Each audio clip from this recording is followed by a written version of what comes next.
عید و فرقان حمید کی سورہ مبارکہ مجادلہ، جس کی ایک آیہ مجیدہ تلاوت کرنے کا شرف حاصل کیا، جس میں اللہ رب العزت ارشاد فرماتا ہے کہ میں اللہ دو قسم کے لوگوں کے درجے بلند کرتا ہوں، ایک اس کا درجہ جو صاحب ایمان ہوتا ہے اور دوسرا اس کا درجہ جو صاحب علم ہوتا ہے۔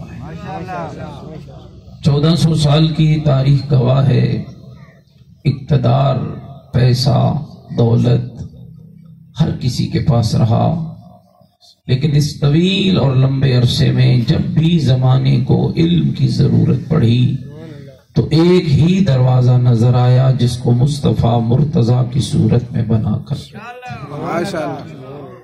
اور یاد رکھنا آج بھی مکتب اہل بیت علم کے لحاظ سے دنیا کا سب سے درخشاں مذہب ہے،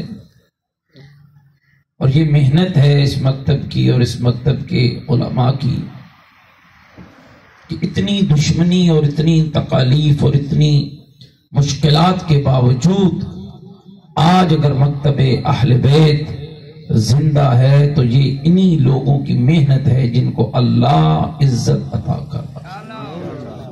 گھبرائے اتنے بھی بیٹھے، تھوڑی توجہ چاہتا ہوں میں آپ دوستو آباد کی، اور یاد رکھنا میرے دوستو، معیار جو عزت کا ہے وہ علم ہے۔ امیر المومنین کے یہ جو جملے ہیں نا، یہ بہت قابل توجہ ہیں۔ علی باب خیبر بھی فتح کرنے والے تھے، علی احد کے میدان کو بھی فتح کرنے والے تھے، علی کے لیے ذوالفقار بھی اتری ہے، علی بیت اللہ میں بھی آئے ہیں، علی مسجد سے گئے بھی ہیں، لیکن یاد رکھیے گا کبھی میرے مولا نے ناز نہیں کیا کہ لوگوں میں وہ ہوں جس نے باب خیبر اکھاڑا، کبھی نہیں فرمایا میں وہ ہوں جس کے لیے ذوالفقار اتری، کبھی نہیں فرمایا میں وہ ہوں جس نے خندق کے میدان میں عمر بن عبد ود کو پچھاڑا۔ کمال کے جملے ہیں تیرے مولا کے، اور وہ بھی دعائیہ انداز میں، رضینا قسمت الجبار فینا لنا علم وللآداء مال، اے مالک اللہ ہم آل محمد تیری تقسیم پر راضی ہیں، تجھ جیسے کریم نے ہمارے بارے میں کی ہے، اور وہ کیا تقسیم ہے اے میرا مالک، تو نے ہمارے حصے میں علم رکھ دیا ہے، ہمارے دشمنوں کے حصے میں دولت۔ یا علی الحسن، یاد رکھنا دوستو، مل کے ایک صلوات پڑھ لیں محمد و آل محمد۔ ہمارے دیگر بھی اپنی زبانوں کو معطر کریں بلند تر صلوات کے ساتھ۔ حقہ کی صحت و سلامتی کے لیے بلند تر صلوات۔ اللہم صلی علی محمد و آل متوجہ بیٹھے میری، اور یاد رکھنا اس وقت جو آپ کی قوم کی سب سے بڑی ضرورت ہے، آپ کے چھٹے امام نے فرمایا تھا، ہمارے شیعہ جب لوگ تم پر تمہاری زندگی کو تنگ کرنا شروع کر دیں تو ان کا جواب کیسے دینا، ان کا مقابلہ کیسے کرنا؟ ڈنڈے کے ساتھ، سوٹے کے ساتھ، کلاشنکوف کے ساتھ نہیں، فرمایا اتنا علم حاصل کرنا کہ زمانہ تمہارے دروازے کا محتاج ہو، اتنا علم حاصل کرنا۔ اور یاد رکھو میرے بھائیو دوستو، اس وقت جو آپ کے الحمدللہ مکتب کے علماء ہیں، آج تک ہم پر تو مت لگتی رہی کہ شیعہ کے ہاں قرآن نہیں ہے اور یہ قرآن پڑھتے نہیں ہیں اور ان کے ہاں قرآن کا حافظ کوئی نہیں ہے۔ الحمدللہ آپ کے ملک کے اندر کیا اور ایران کے اندر کیا اور دنیا کے اندر کیا، تشیعوں کے بچوں نے زمانے کو بتایا ہے، اصل قرآن ٹکتا ہی اس سینے میں ہے جس میں محبت اہل بیت کا نور ہوتا ہے۔ اور یاد رکھو میرے دوستو، ایک عالم، ایک عابد الگ چیز ہے، عابد بہت بڑی بات ہے۔ میں معصوم کی ایک روایت آپ کی خدمت میں عرض کرتا ہوں تاکہ میرا موضوع آگے بڑھ جائے۔ فرمایا کہ جب محشر کا روز سجے گا، متوجہ رہنا، جب محشر کا روز سجے گا، مجھے نہیں سمجھ آتی کہ اس بندے کا ذہن کیوں خراب ہے جو عالم اور اہل علم کی مخالفت کرتا ہے۔ آج تک ابھی مولانا عزیز، چونکہ میرا ذہن بھی ادھر سے بدل گیا کہ میں بھی اسی موضوع پہ آپ کے سامنے لب کشائی کروں، آپ نے اپنے سر کے درد کے لیے کسی ڈاکٹر کے پاس جانا ہو نا تو آپ ڈاکٹر کو نسخہ بتاتے نہیں ہیں، آپ ڈاکٹر سے نسخہ پوچھتے ہیں، ڈاکٹر صاحب کھانا کیا ہے، ڈاکٹر صاحب رکنا کس سے ہے، ڈاکٹر صاحب دوائی کب لینی ہے، اور خدا کا بندہ جو تیرے جسم کا ڈاکٹر ہے اس سے تو اتنے پوچھتا ہے کہ میں نے دوائی کب لینی ہے، پھر جو وہ کہتا ہے اس کو مانتا جاتا ہے، اور جب عالم تیرے سامنے آتا ہے وہ مسئلہ بتاتا ہے، تو کہتا ہے مسئلہ ایسے نہیں ہے ایسے ہے، وہ عبادت بتاتا ہے، تو کہتا ہے ایسے نہیں ہے ایسے ہے۔ یاد رکھ، عالم کو بتایا نہ کر، عالم سے پوچھا کر۔ قرآن نے عالم کو بتانے کا حکم نہیں دیا ہے، فَاسْأَلُوا أَهْلَ الذِّكْرِ إِن كُنتُمْ لَا تَعْلَمُونَ، فرمایا جو نہیں جانتے ہو اسے پوچھو، اس لیے کہ پوچھنے والا مورد اتہام نہیں ہوتا ہے، وہی مورد اتہام ہوتا ہے جسے آتا بھی نہیں ہے اور کہتا ہے میں تو سب جانتا ہوں۔ جاہل کی دو قسمیں ہیں، ایک جاہل مرکب، ایک جاہل مقصر۔ جاہل مرکب کون ہے؟ جاہل ہے، مسئلہ بھی نہیں پتا، مسئلے کا علم بھی نہیں ہے، اور بات کرے گا آغا سستانی نے یہ کیوں لکھا، آغا خامنائی نے یہ کیوں لکھا۔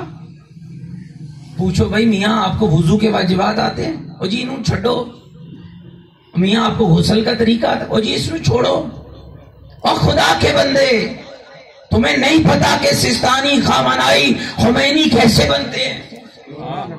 تجھے نہیں پتا ہے کہ یہ ہستیاں 40 سال کوئی 80 سال کوئی 90 سال علی حیدر کرار کے روزے پہ گزار دیتا ہے، پھر زندگی کتابوں میں گزر جاتی ہے، سر میر سے لے کر اجتہاد کی آخری کتاب تک ساری زندگی اس میں مسلسل تحقیق تحقیق تحقیق تحقیق۔ 2012 میں مجھے حج پہ جانے کی سعادت نصیب ہوئی، ایک فقہی مسئلہ وہاں ایسا دشوار پیش آ گیا، بہت سے علماء نے رابطہ کیا، اور آپ حیران ہوں گے کس قدر شفاف ہیں تیرے علماء۔ جب آیت اللہ العظمی سید علی سستانی دامہ ذل العالی سے رابطہ کیا گیا تو فرمایا کہ ابھی تو اس مسئلے پہ اجتہاد ہی نہیں ہوا ہے، کہا مجھے کچھ وقت دیا جائے، اگر اٹے سٹے لگانے والے ہوتے تو وہی بتا دیتے نا، وقت کیوں مانگا ہے۔ ایک دن گزر گیا، شام کے وقت وہاں سے یہ جواب موصول ہوا کہ اس مسئلے کا حل یہ ہے۔ یاد رکھنا مرجع وہی ہوتا ہے جو بندوں کو دیکھ کے مسئلے نہیں بتاتا، اس کی نگاہ میں یا اللہ کا قرآن ہوتا ہے یا چودہ کا فرمان ہوتا ہے۔ وہ گل میری سمجھ آ رہی؟ اب سنیے حدیث تاکہ آپ کو لطف پہنچے۔ عابد بہت بڑا عبادت گزار بنی، بہت اجر ہے عابد کی۔ پیغمبر مسجد نبوی میں داخل ہوئے، دو گروہ بیٹھے تھے، ایک عبادت کرنے والوں کا، ایک علم دین کے اندر فکر کرنے والوں کا۔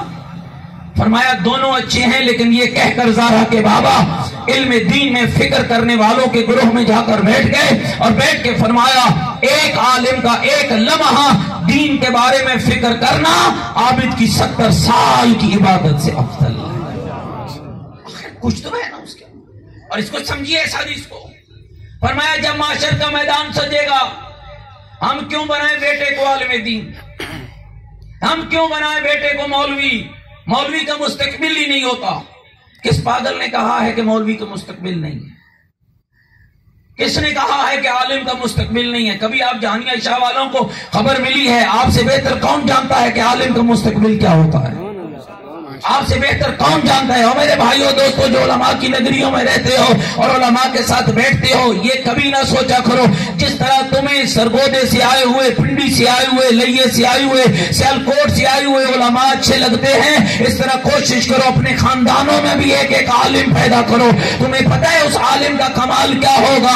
اب معصوم کی حدیث سنیے، میرے آقا پیغمبر نے فرمایا کہ معاشر کا میدان سجے گا، ایک عابد اللہ کی بارگاہ میں حاضر ہوگا، خدا کی آواز آئے گی نعم الرجل، بہت اچھا مرد ہے، ادخل الجنہ، جا جنت میں داخل ہو جا۔ وہ عابد دوڑتا ہوا جائے گا اور جنت میں داخل ہو جائے گا۔ تھوڑی دیر گزرے گی کہ ایک عالم اور فقیہ مذہب آل محمد اسی محشر کے میدان میں حاضر ہوگا، آواز پروردگار آئے گی، کف یا عالم، اے عالم تو ٹھہر جا، تو رک جا۔ وہ کہے گا